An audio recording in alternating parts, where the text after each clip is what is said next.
بسم الله الرحمن الرحيم.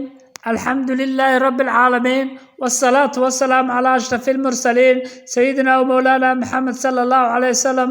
السلام عليكم ورحمة الله وبركاته. waxaan halkan ka salaamayaa dhammaan Soomaali Maxamed meel walba ay joogaan. waxaan halkan inooga sii socon doona insha Allah gabayadii diiniga ahaa ee taxanaha ahaa. waxa gabayga maanta la yiraahdaa dunuubta. waxaanu ka hadlayaa dunuubta aan galno iyo cawaaqibta ka dhalata.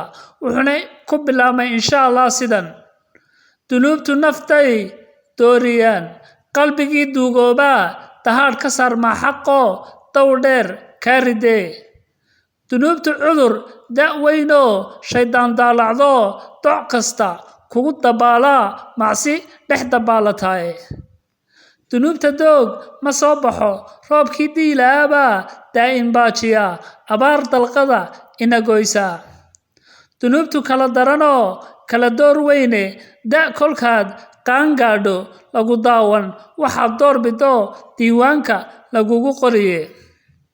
dunuubta ruuxii diinta lahaaba ku siibto iimaankii daciifa lagaa duubi oo lagaa dulqaadiye.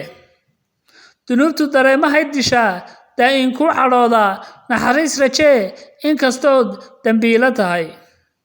dunuubtu waa dab aan damayno dhamac nafta ku shido dambas kaa dhigto farxadda kaa daboosho nolosha kaa durkise.